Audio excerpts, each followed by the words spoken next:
கவனிங்க. First question, உலகின் மிகப்பெரிய அணை எந்த நதியின் குறுக்கே அமைக்கப்படுகிறது? Answer option A, Brahmaputra. இப்போ திபெத்ல உருவாகி ஓடக்கூடிய பிரம்மபுத்திரா நதியின் குறுக்கே சீனா பாத்தீங்கன்னா உலகிலே மிகப்பெரிய அணையை கட்டுவதற்கான கட்டுமான பணிகளை இப்போ ஸ்டார்ட் பண்ணிருக்காங்க. இதுக்கு முன்னாடியே நம்ம பார்த்திருப்போம், சீனா உலகின் மிகப்பெரிய அணையை பிரம்மபுத்திரா நதியின் குறுக்கே கட்ட போறாங்க அப்படின்னு சொல்லிட்டு அறிவிச்சிருக்காங்கன்னு பார்த்திருப்போம். இப்போ அந்த அறிவிப்பின்படி கட்டுமான பணிகளை ஸ்டார்ட் பண்ணிருக்காங்க. ஸோ இதுக்கான அடிக்கல் பாத்தீங்கன்னா நீங்ஜி நகரத்துல அடிக்கல் நாட்டப்பட்டிருக்கு, சீன பிரதமர் லீ கியாங் முன்னிலையில. சரி, இப்போ இந்த திபெத்ல அமைக்கிறாங்க இல்லையா இந்த பிரம்மபுத்திரா நதியின் குறுக்கே, இதனால இந்தியாவும் வங்கதேசமும் பாதிக்கப்பட வாய்ப்பு இருக்குன்னு சொல்றாங்க.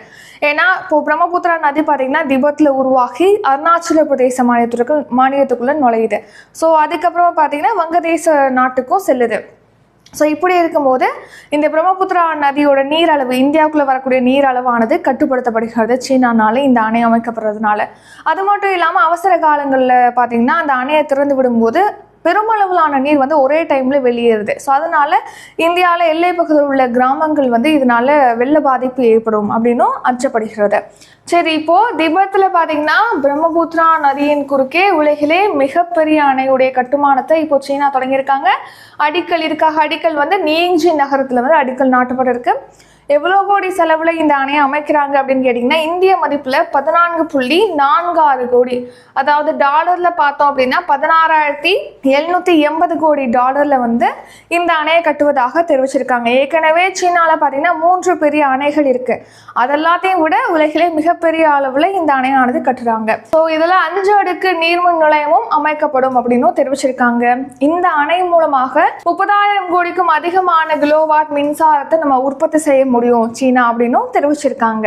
2015 ஏற்கனவே சீனா பாத்தீங்கன்னா ஷாம் நீர்மின் நிலையத்தை திபெத்ல அமைச்சிருக்கு. ஸோ இதுவே இந்தியாவுக்கு பிடிக்கல. ஸோ இந்த நிலையில பிரம்மபுத்திரால உலகின் மிகப்பெரிய அணையை சீனா கட்டுறாங்க. ஸோ பிரம்மபுத்திரா நதியை பொறுத்த வரைக்கும் இது திபெத்ல உருவாகுது. அதுக்கப்புறமா அருணாச்சல பிரதேசத்துல பாத்தீங்கன்னா நுழைஞ்சு இந்தியாவுக்குள்ள வருது. ஸோ அருணாச்சல பிரதேசத்துலேருந்து அஸ்ஸாமுக்கு போய் அதுக்கப்புறம் வங்கதேசத்துக்குள்ள நுழைஞ்சு கடைசியா பாத்தீங்கன்னா வங்கக்கடல்ல போய் இந்த நதியானது கலக்குது.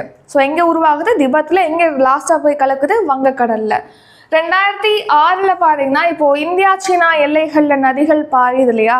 ஸோ அது தொடர்பா 2 நாடுகளுக்கு இடையே ஒரு தகவலை பரிமாறிக்கொள்ளணும், பிரச்சனைகளை தீர்க்கணும் அப்படிங்கிறதுக்காக இந்தியா சீனா இடையே நிபுணர் அளவிலான அமைப்பு அப்படிங்கிறது நிறுவப்பட்டிருக்கு. இந்த அமைப்பின் கீழ் பார்த்தீங்கன்னா வெள்ளம் ஏற்படக்கூடிய நேரங்களில் பிரம்மபுத்திரா அப்புறம் சட்லஜ் நதிகளுடைய தகவல்களை சீனா இந்தியாவுக்கு பகிர்றாங்க, இந்த இந்தியா சீனா இடையிலான நிபுணர் அளவிலான அமைப்பின் கீழ்.